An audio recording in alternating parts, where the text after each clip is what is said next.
Hey. Happy Friday, everybody. Um, Thank you for being here. And again, if you like what I'm bringing you, please subscribe, like, and share. I also, if you haven't done so, you could go to Facebook, Instagram, and YouTube at Barbie Unfilter 67. And I do a lot of little squirts or whatever they're called during the week. But every week before I do the show, I call my dad because he is my professor and he is the best person that I know that can, when it comes to communists and socialists, which is basically the new Democratic Party. And I always have a recap with him, and then I come here and I kind of put it all together in my teleprompter and get to it. So he says USA has several issues, starting with no patriotism. I said, Dad, how can that be? We're all patriotic. He goes, no, Barbie, we are patriotic. You are patriotic. But there's a lot of people that are not. And if you look at our school system, when did they take the flag out? I pledge allegiance to the flag of the United States of America. I used to do that every morning in school. He goes, they don't do that anymore. They replaced our American flags with the gay flag. This is in conjunction with them. Everything has to kind of match and work together. And obviously it all starts in the schools, and then they take it even a step further because, nothing like doubling and tripling down, and they take it to our colleges. And that's why I love Charlie Kirk, because he was doing something that they hated. They hated it so much that it got him killed. It got him killed. Because of the message he was bringing. And I understand that a lot of young people are waking up and they're getting closer to God. And I find that to be refreshing because they thought Charlie Kirk's death would be, we can shut him up. And now we have a bunch of little Charlies. And I love that. There are more enemies in our country than the enemies we have abroad. When you have people who know what it is to go to the grocery store and get a week's supply of groceries or get it delivered at your doors. Those people don't know what socialist is, but they pretend that they want to help the little people. You don't have to look very far. Look at New York. The communist Mandani got elected because he fed them empty promises. And he knew he would not be able to deliver, but it got him in. The same people who voted for him are either white, entitled socialists with plenty of money that none of his policies would directly interfere with their lives, or they're very needy and they're just government-dependent people. But the ones with the money, their white guilt and lack of patriotic blood because they have never done anything meaningful for our country other than complain, would actually vote for a socialist. And they will vote for socialist people who are not even full-blooded Americans because they carry white guilt with them. Because I've said it before, those who scream the loudest are probably the ones who did the most wrong, or their families, and they were racist, and they were the ones. So now they have that white guilt and they want to make everything go away, but it's not, because we could see right through you. Just like with the illegal immigrants. They want illegal immigrants. Make no mistake. Who's going to pick our fruits? Who's going to clean our toilets? Who's going to be cleaning our homes? It's modern day slavery. That is the bottom line. That is modern day slavery. But they call it being nice and not being racist, when in reality, it is the most racist thing I've heard them say over and over and over again. If we don't see this and everything that has been exposed during these past 10 to 15 years, according to my 81-year-old dad, we will lose this country. Just look up abroad. Look at other countries where they're at and how they're doing. And they're in serious trouble. And Trump is trying so hard to turn this boat around. And I don't think if the Democrats get in 2026 midterm elections, I don't know, man. They're going to do everything possible to impeach him over and over again. He'll have to go to Mar-a-Lago and just play golf because they're going to interfere with every policy that we, the people, voted for. They will interfere with everything. Just look at now. Just look at it now. He can do nothing. I'm telling you, if he were to find a cure for cancer, these people will go out and get cancer on purpose. That's how bad it is. That's how much the TDS is. And I mean, I find them disgusting, unpatriotic. They don't even care about our military. They're actually cheering for Trump to fail and our military to fail in Iran. How crazy is that? But yes, I talked to my dad and he says it and I say it too. They are not Democrats. They are full-blown socialists, which is a pretty name for communists. So my dad said he read a book in Cuba. The book was written in 1948, and I did look it up and confirmed it. It's called The Communist Manifesto. It came out in 1848. It was banned in Cuba when Fidel took over, but somehow he got to read the book. And he says it's basically what's going on right here.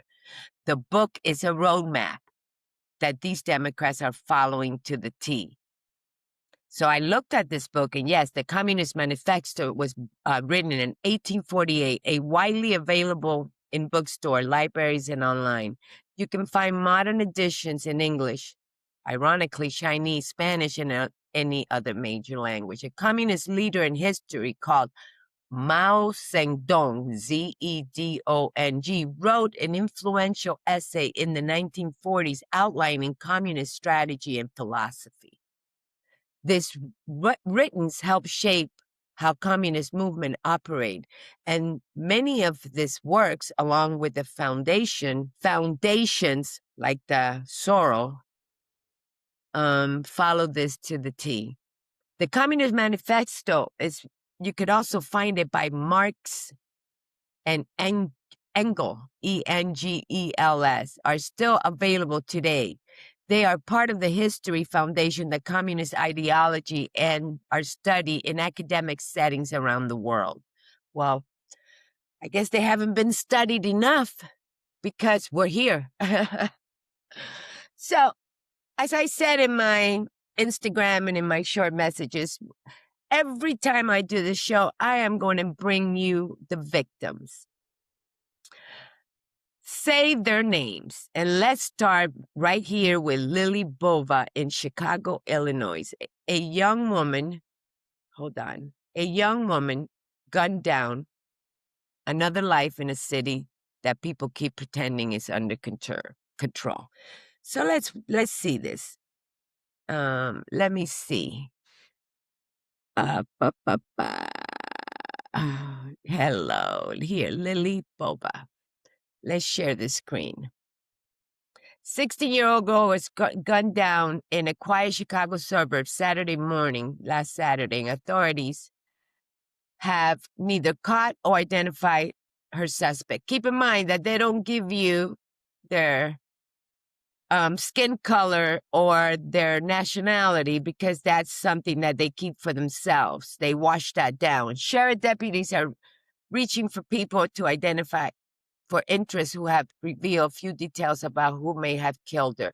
This was at 11 a.m. Look at this pretty girl, 16 years old. Just look at her. And it was 11 a.m. in Glenview. So check that one out. And again, like I was saying before, this is not about just illegal immigrants. This is about their policies over and over and over again. The policies that they have created with the help of Soros and the prosecutors and the judges who are all corrupt, and they're all in there. And they keep letting these criminals out over and over and over again.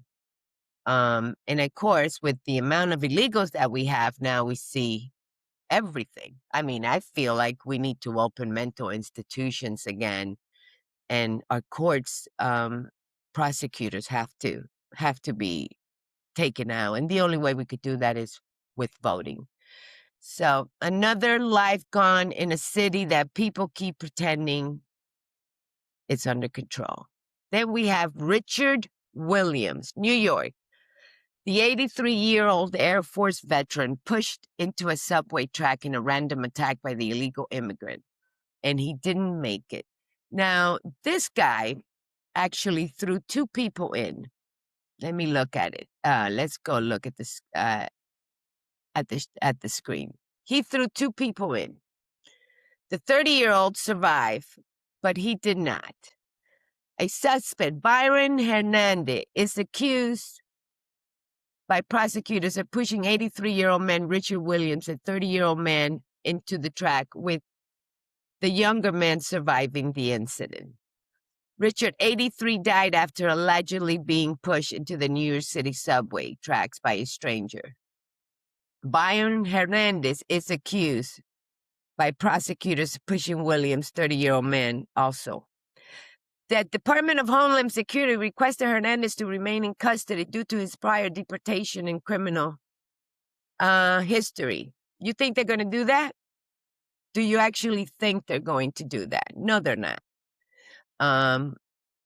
We'll have to just kind of see where this thing ends. So, again, another senseless life gone too soon. Then we have let's see. Then we have in Queens, New York, a mother of three on her way to work early in the morning, just trying to live her life. She stabbed multiple times. We don't know if this person is illegal. I believe she's a female who did it for no reason. And again, the media just goes through it like it was never even like, oh my God, they're not that many. No, they're not. There we go. Let's share this one. Let's see what we got on this one. A pregnant mom getting her child from her car was approached by a North Carolina repeat offender. There it goes. Repeat offender who stabbed her with a steak knife, police said. A steak knife, guys. A steak knife. And these people, no argument, no robbery, nothing. Just violence. So the reason I talk about this over and over again is because it is appalling and nobody says anything about it. And don't get me wrong, it's also happening in red states. In Miami, Florida, a 12-year-old girl, 3 boys charged as an adult.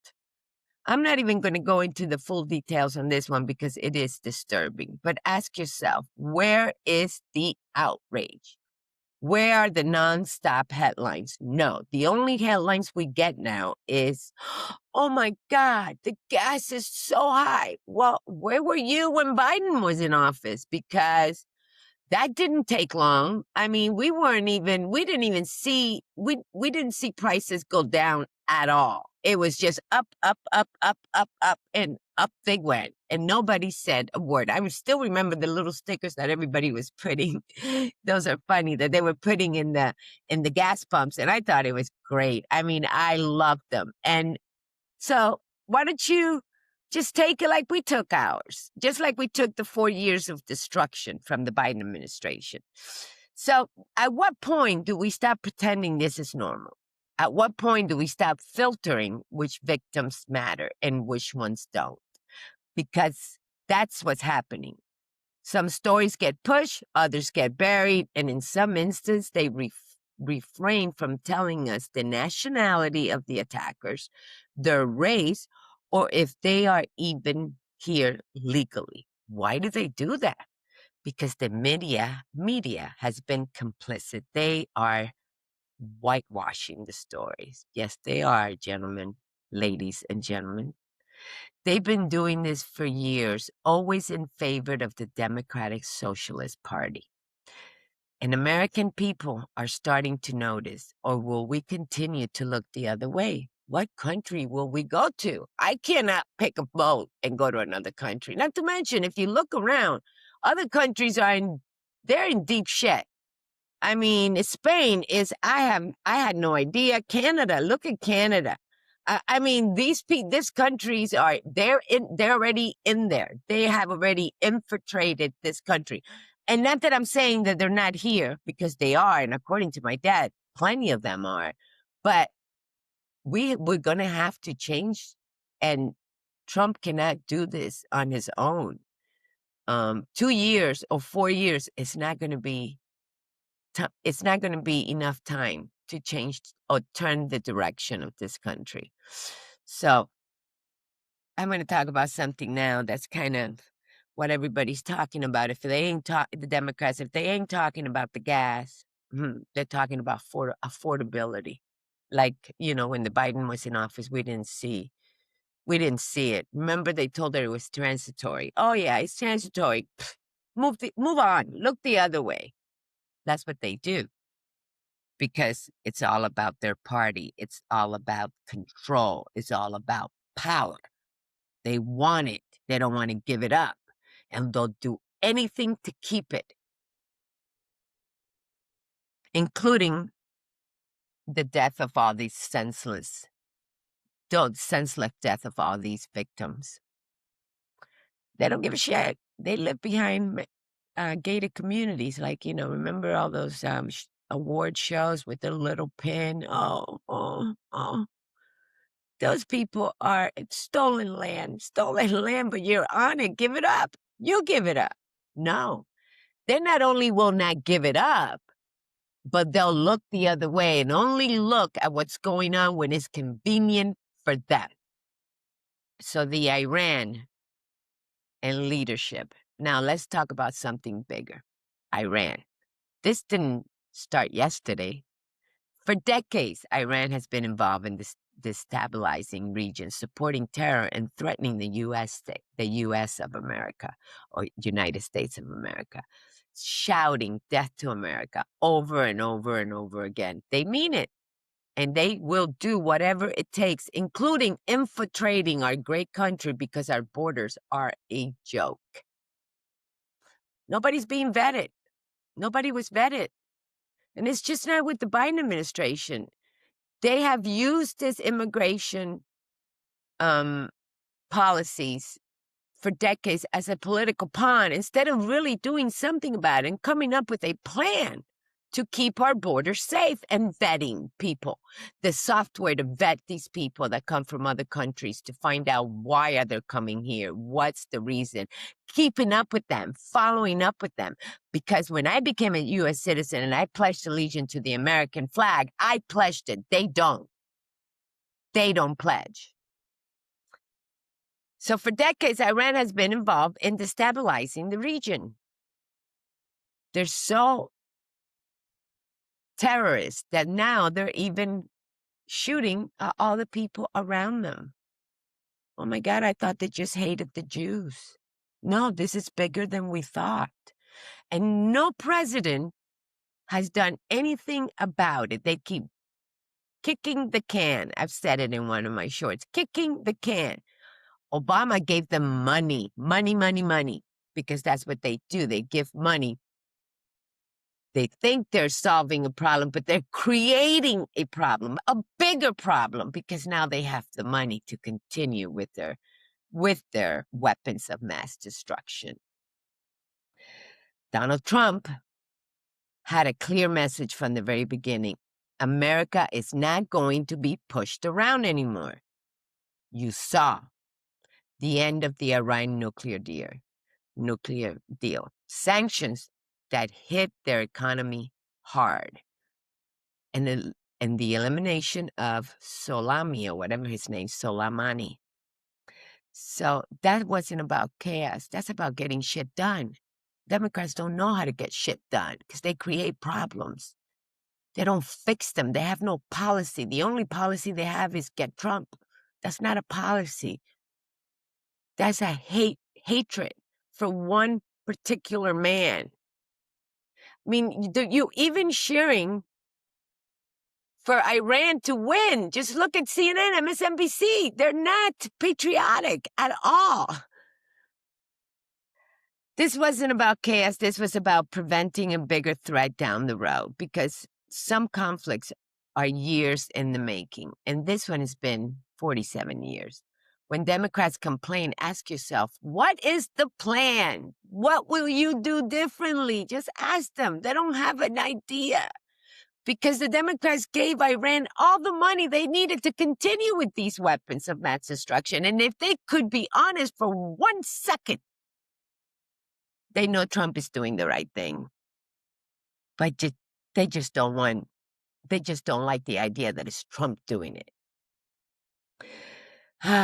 But that's the bottom line. That is the truth. So here's what I have to say to all these Democrats if you don't like open borders, you are a racist. Well, I'd rather be a racist than be a Democrat because those who scream the loudest are the real racists deep inside. We know I'm not a racist. We don't see color. We're Cubans. But when you speak up, you're a racist or you're a fascist. But they are the ones that scream the loudest. They are the ones that are or came from families who were, and that's why they carry that white guilt with them. And they don't know how to look at the world from any other lens than their socialist lens, because this has been years in the making, guys. The schools, the colleges, everything has been years in the making. So here's what it comes down to. Leadership matters, strength matters, and having the right people in place matter, whether you agree or not, and I don't really care if you don't. Donald Trump, Marco Rubio, and Pete Hegseth, they are in positions for a reason. God put them there, and I truly believe that. Nothing you tell me is going to change my mind. God put them there because the American people deserve it. And we patriots, we voted for this. So don't ask anymore. Is this what you voted for? Yes, yes, and yes, yes, yes, and yes. And wait your turn. We had to wait our turn. We knew that the election in 2020 was compromised. Some say it was stolen. I say there was definitely a lot of issues with that election. And we took it. We took it. We didn't burn. We didn't do no kings thing. There is no kings in America. Get that through your head. There is no kings in America. We voted. He's our president. And wait your turn. Just wait your turn. They are in those positions for a reason, and I believe God put them there because the American people deserve safety. They deserve close borders. And now with this thing going on in the Supreme Court, you know, people think it's about illegals, but it's not. It's not. It's not. It's not. It's not. There is people coming into this country for the sole purpose of having a child here. Then they leave with that American child to China.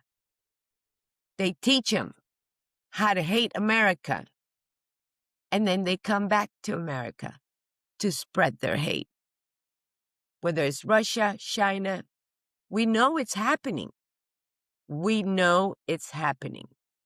You guys are so concentrated on the borders here, our local borders with Mexico. The only thing going on with Mexico is the cartel owns that country. Why don't you Mexicans make Mexico great again? You have an amazing partner, which is the USA. Why can't you guys get your shit together? But this is bigger than the Mexican border. This is strategy from the Communist Party. And they have infiltrated our country, and they're not done.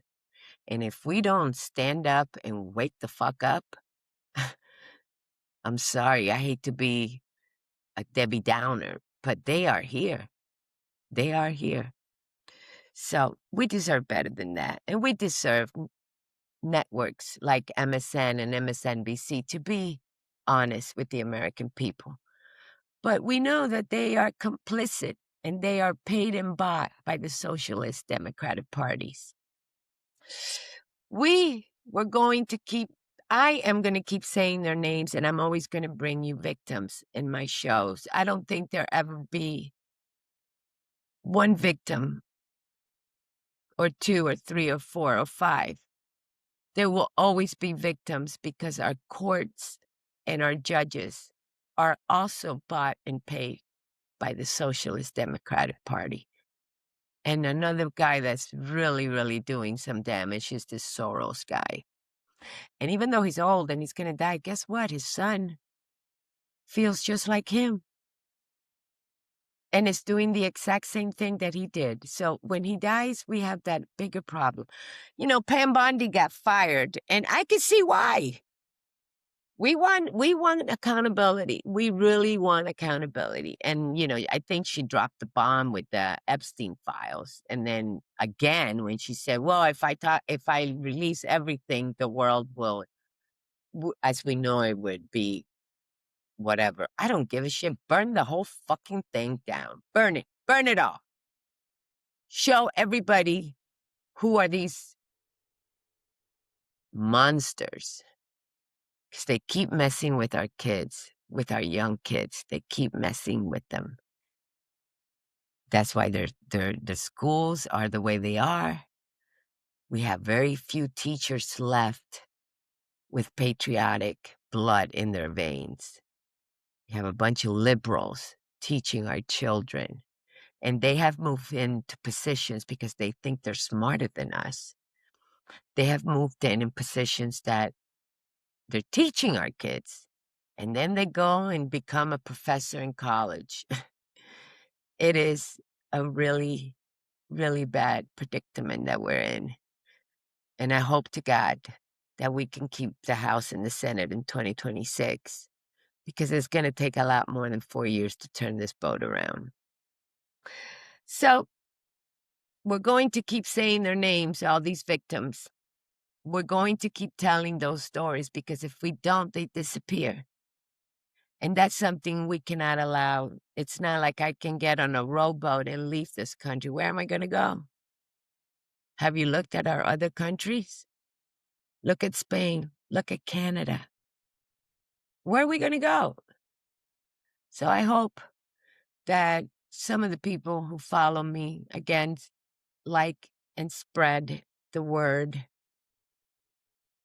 share, because I am a refugee. I am an immigrant, and I will not apologize or be intimidated or keep quiet.